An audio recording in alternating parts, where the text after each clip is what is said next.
안녕하세요. 40살의 평범한 직장녀입니다. 저는 얼마 전 남편과 결혼 후 현재 이혼 소송 중에 있습니다. 다름이 아니고 바로 아이들을 돌보는 베이비시터 때문에 말이죠. 남편은 재혼, 저는 초혼이었습니다. 남편은 시아버지의 회사를 물려받아 사업을 하고 있었는데 저는 거래처 직원이었습니다. 남편은 부인과 사별했고 애셋이는 재혼의 흠 빼고는 남편은 뭐 하나 부족할 것 없는 괜찮은 남자였어요. 나이도 44살로 저와 6살 차이였고요. 학벌 좋고 돈도 많았고 인품도 좋았고 사람들과의 관계까지 일뿐인데 주위 평판도 남편을 칭찬하는 사람들이 대다수일 만큼 좋았습니다. 저는 일 때문에 남편과 식사를 몇 번 하게 되었다가 호감을 가지게 되었고 얼마 안 가 좋은 관계로 발전하게 되었습니다. 본인 조건이 맘걸린 남편은 절 얻기 위해 저희 부모님께도 너무나 잘했어요. 예쁜 짓 하며 싹싹하게 대하니 처음에 결사 반대했던 저희 부모님 남편의 재혼은 큰 흠이 아니라며 오히려 제게 대변해 주시더군요. 결혼하면 공짜로 애셋도 생기는데 그제 좋게 생각하자. 애들도 다 어리고 부인과는 사별이어서 애 때문에 애 엄마랑 얽히는 일이 없을 테니 네 맘고생은 덜하지 않겠니? 네 나이 생각하면 차라리 능력 있는 재혼남이 답이다 하는 얘기에 저는 발끈했지만 그간 만났던 남자들을 생각하니 한숨이 나오는 게 인정할 수밖에 없었습니다.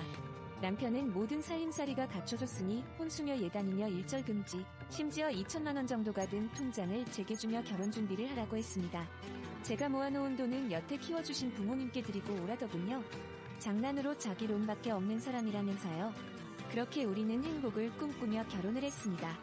신혼여행을 다녀와 저희의 보금자리에 닿았고 남편의 아이들 3명을 처음 만나게 되었습니다. 첫째, 셋째 아들이었고 둘째가 딸이었습니다. 7살, 5살, 3살씩 2살 터울이더군요. 그간 아이를 돌봐줬다던 베이비시터가 저를 보며 인사하더군요.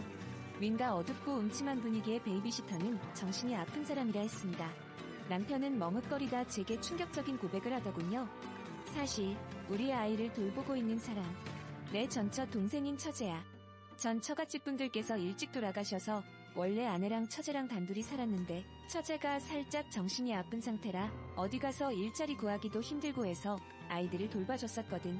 아내가 가버렸다 해서 아픈 처제를 내보내기에도 그렇고 요새 애들 봐주는 사람들이 워낙 흉흉하기도 해서 처제를 계속 두기로 했는데 당신 생각은 어때?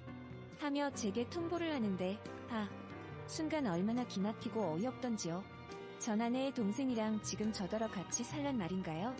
처음엔 말도 안 된다며 남편에게 화내며 소리치고는 전부인 처제라는 사람을 내보냈지만 어떤 사람을 갖다 놔도 아이들이 밤낮으로 울며 이모 찾아내달라고 떼를 쓰는 바람에 울며 겨자 먹기로 전 처제를 다시 시터로 고용하게 되었습니다. 그때 베이비시터의 나이는 29살이었어요.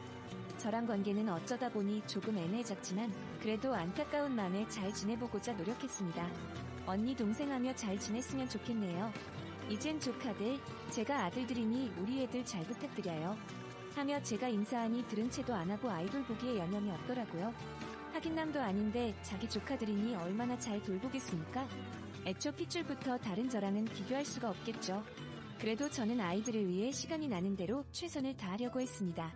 주말에는 아이들 데리고 놀러가기도 했고 맛난 음식들을 만들어주기도 했어요. 하지만 한 번도 아이를 낳지 않던 제가 아이돌 보기란 정말 쉬운 일이 아니더군요. 제 새끼라도 힘들어서 이악 논다는데 남의 새끼니 오죽할까요? 게다가 아이들은 진득하게 이모만 찾았습니다. 남편은 지친 저를 위로해주며 당신 노력한 거 내가 충분히 아니까 너무 속상해하지 마. 워낙 처제가 아이들을 잘 돌봐서 지 엄마보다 이모를 더 잘 따랐어. 우리 천천히 애들에게 다가가자. 시간은 많아 하는데 저는 남편에게 이해해줘서 고맙다고 했습니다. 허나 얼마 안 가 사건이 터지고 말았어요. 아이들이 제 안방에 있던 노트북을 갖고 놀다가 실수로 노트북을 아작내는 사건이 일어났습니다. 전부터 제 노트북에 관심이 많았던 애들이라 건드릴까봐 책장 맨 꼭대기 안 보이는 높은 곳에 올려놨는데 그걸 어떻게 알아냈는지 꺼내서 기어코 사고를 쳤던 겁니다. 그 옆에 있던 중요한 자료가 저장된 외장하드까지 같이 망가뜨려버려 전 애들에게 눈물을 쏙 빼놓을 만큼 혼내고 말았네요. 당연히 아이를 울고 불고 난리가 났죠. 좀 머리가 큰 7살짜리 첫째는 남편이랑 시댁에다 쪼르르 제가 한 행동을 부풀려서 얘기를 전했고 집안이 엎어지는 대형 사고로 번졌습니다. 저는 시댁에 호출받아 큰 야단을 맞았네요. 너 우리 장손한테 심한 해코지를 했다며? 설사 그 애가 네 애라도 그랬을 거냐? 그렇게 중요한 물품 같았으면 잘 알아서 관리를 했어야지. 네가 관리 못해 그런 걸 왜 애한테 못되게 굴어? 못된 것 같으니라고. 너 글이 안 봤는데 아주 못쓰겠구나. 시아버지께서는 그리도 끔찍한 장손한테 그랬다며 철 잡아먹을 기세로 호통을 쳤고 남편도 자기 새끼한테 그런 게 화가 났는지 내내 못 씹은 얼굴로 저를 대했습니다. 정작 억울한 건 저였지만 애라는 이유만으로 면죄부를 받았으니 지고 들어가는 수밖엔 없었습니다. 그렇지만 애한테 사과할 기회조차 없었어요. 저는 내내 그놈의 베이비시터가 싸고 들으니 아이들은 절 피하기만 했습니다. 제 복받쳤던 감정은 베이비시터를 겨냥했네요. 애들 좀 그만 감싸요. 그쪽이 애한테 그러니까 애들이 저 엄마 취급도 안 하고 정도 없는 거 아니에요? 애를 보기로 했으면 잘 봐야지. 애시당초 그쪽이 내 물건에 손대게끔 해서 일이 이렇게까지 된 거 아니냐고요? 하니 이번엔 시터가 남편한테 쪼르르 달려가 제가 한 말을 모두 잃으며 피해자인 양 아이처럼 울음을 터뜨렸습니다. 정신이 아프다더니 아무래도 제가 또 실수를 한 듯 싶었죠. 그러나 남편은 책임을 시터 쪽으로 전가하며 제 편을 들어주더군요. 역시 내 남편 밖에는 없다 싶었습니다. 그치만 남편의 분노는 생각보다 심해 집안 물건을 부수며 자칫 시터마저 아픔을 당할 것처럼 보였고 이러다 사건이 걷잡을 수 없는 방향으로 흘러갈 것 같아 제 쪽에서 필사적으로 남편을 말리며 시터와 남편 사이를 떨어뜨려 놨습니다. 너무 심한 거 아냐. 그래도 당신 처제였고 아이들 이모인데. 물론 나도 화가 났긴 했지만 그렇게까지 할 필요는 없잖아. 하니 남편은 말리지 말라며 씩씩대껴서 시터를 끌고 밖으로 같이 나갔고 전 걱정돼서 뒤따라 가려 했으나 남은 아이들 지키느라 미처 못 쫓아갔습니다. 그리고 새벽에 돌아온 남편과 시터. 밖에서 술 한잔 마시며 풀고 왔다 하는데 다행히 나갈 때와는 달리 둘 다 표정이 나아 보여서 저도 한시름을 놓을 수 있었네요. 이때 저는 둘의 관계를 눈치챘어야 했습니다. 바보같이 왜 전 한 번도 이 둘이 위험한 관계라는 걸 의심조차 하지 않았던 걸까요? 그리고 전 얼마 안가 기쁜 소식을 접하게 되었습니다. 바로 아이를 임신한 것이었어요. 기뻤던 저는 온 식구들한테 그 사실을 알렸고 남편과 양가 집안에는 그야말로 경사였습니다. 허나 제 임신을 반기지 않는 무리들도 있었어요. 바로 아이들과 시터였습니다. 전 아이들에게 동생이 생겼다고 다정한 목소리로 차근차근 일러두었지만 아이들은 오히려 그 이후로 경계심에 짙어졌고 제 몸 보존을 위해 신경 써야 했습니다. 시터 역시 아무래도 애를 이모다 보니 별로 좋아하는 기색은 아니었으다. 애써 아닌 척하며 대하는 게 보이더군요. 그렇지만 시터는 임산부모 좋다는 음식들을 손수 챙겨주기 시작했습니다. 팥밥, 녹두전, 율무차 등 특히 입덧에는 새콤한 파인애플이 좋다며 주었는데 제 몸을 위해 이리 애써주니 참 고맙더군요. 허나 머지않아 저는 그게 시터의 기략인 걸 알았습니다. 어느 날 시어머니께서 임신에 좋다던 음식들을 쟁여 찾아오셨는데 제가 정작 먹는 음식들을 보자 시어머니께서는 경악하시며 너 왜 뱃속 아기한테 안 좋은 음식들만 먹니? 그 음식 언제부터 먹었어? 하시는데 저는 아무것도 모르고 시터가 챙겨줬다고 하자 시어머니는 시터를 보고 경악하시며 시터의 머리채를 잡고 쥐고 흔드신 후 네 친언니 잡아먹은 걸로 부족해 지금 내 손주까지 잡아먹을 요량이냐며 악담을 퍼부으시고는 당장 나가라 했습니다. 인터넷에 검색해보니 시어머니 말씀대로 제가 먹은 음식들은 다 임신에 피해야 할 음식이더군요. 심하면 유산까지 초래한다 하니 시터에게 당한 짓을 도저히 용서할 수 없었습니다. 저와 시어머니는 행여 뱃속 아기한테 해가 있을까 싶어 병원에 달려갔고 다행히 아이는 무사했습니다. 저희는 그날 밤 잔뜩 장전한 채 퇴근한 편에게 시터의 해고를 요구했어요. 그래 애비야, 이러다가는 우리 며느리기 손주까지 큰일 나겠다.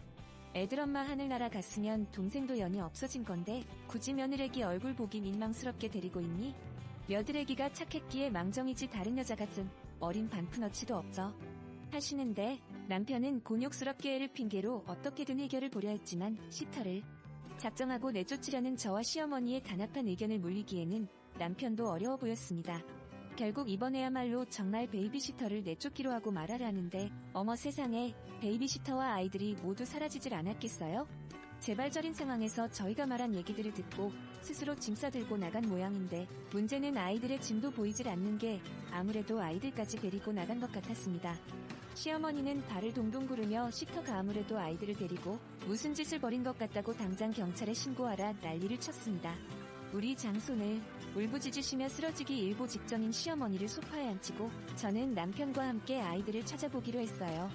남편이 혼자 해결한다 했지만 남편이 못 믿어왔던 전 굳이 같이 가겠다고 했죠. 남편이 이곳저곳 갈만한 곳을 찾아봤지만 어디에도 시터와 아이들은 보이지 않았습니다. 그때 남편한테 온 연락 한 통.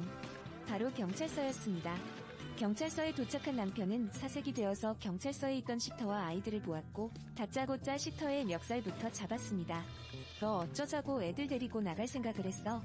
나가려면 너 혼자 나갈 것이지 감히 우리 애들을 건드려? 네가 뭔데 감히 내 새끼들을 건드려? 그러자 시터가 그동안 굳게 다물었던 입을 열며 남편을 있는 힘껏 밀치고 안에 맺힌 절규에 가까운 압을 쓰더라고요. 저는 이 충격적인 얘기를 듣고 심장이 멎을 뻔했습니다. 내가 뭐냐고? 네가 지금 내가 뭐냐 했어? 나 얘네들 엄마야. 친엄마. 당신 때문에 내 인생 망치고 낳은 내 애들이라고. 내 손으로 우리 언니 배신하게 하고 날 버릴 수가 있어? 당신네만 아니었음 우리 언니도 나도 다 행복했어. 우리 언니 죽은 것도 다 당신 때문이야. 라고 하는데, 네?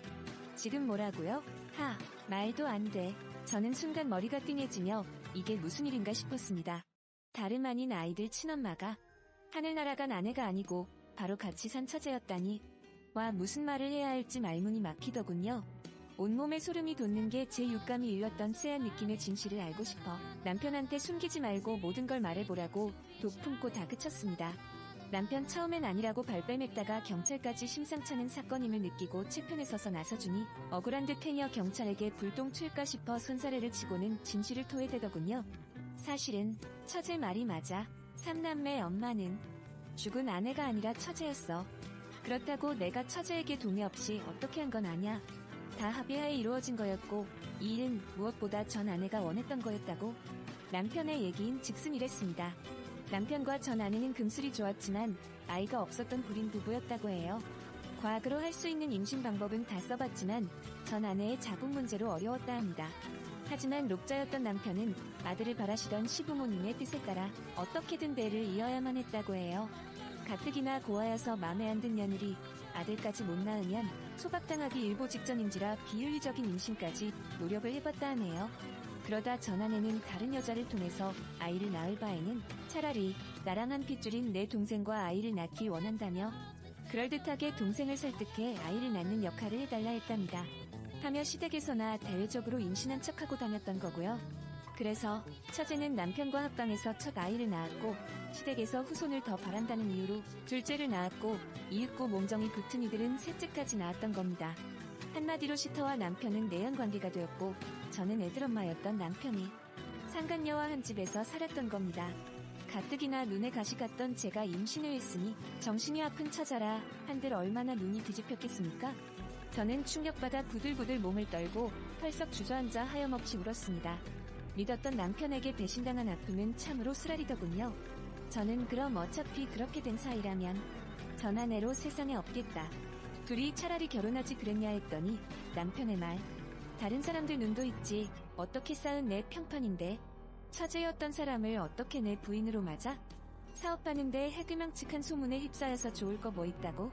게다가 애들 엄마도 이 사람인데 애들 크면 뭐라고 설명할 건데? 부모님도 반대하실 거고 무엇보다 부인은 똑똑한 여자로 얻고 싶었어. 저는 분노를 참지 못하고 당장의 남편의 귀싸대기를 쳐날렸습니다. 여보 하며 시뻘개진 뺨을 부여잡고 철쳐다보는 쓰레기를 입으로 밟아줬습니다. 너 지금 그딴 걸 말따위라고 하냐?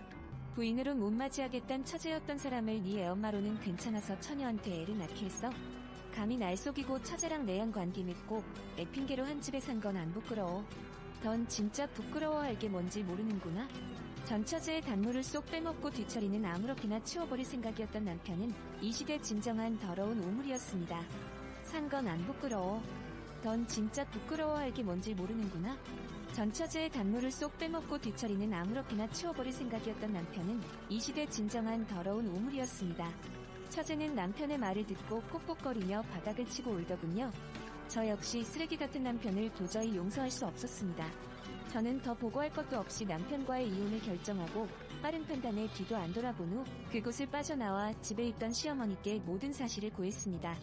시어머니 역시 아무것도 모르셨는지 뒤로 넘어가시기 일보 직전이셨고제 결심을 한 시어머니가 간곡하게 찰 붙잡았으나 저는 더러운 집구석에서 도저히 못 산다 하고 무작정 나간다 했습니다. 친정 부모님께서는 사기 결혼이라며 당장의 혼인 취소를 한다. 길길이 삐졌지만 안타깝게도 혼인 취소 사유는 아니라는 변호사의 상담에 이혼 소송을 진행하기로 했네요. 뱃속 아기는 낳아서 저 혼자 기르기로 했고요. 전 남편에게는 양육권과 위자료 양육비 등등 청구하기로 했고, 상간녀였던 처제에게도 같은 종목으로 상간녀 청구 소송을 진행했습니다. 그렇지만 소송이 진행된 뒤 처제가 제게 찾아와서 애새 키우기도 빠듯해 제게 위자료로 드릴 돈이 없다며 제게 무릎 꿇고 싹싹 비는 바람에 아량을 베풀어 결국 소를 취하해주고 말았네요. 어찌 보면 처제 역시 언니와 남편의 희생양이자 또 다른 피해자였으니깐요. 남편은 현재 처제하고도 양육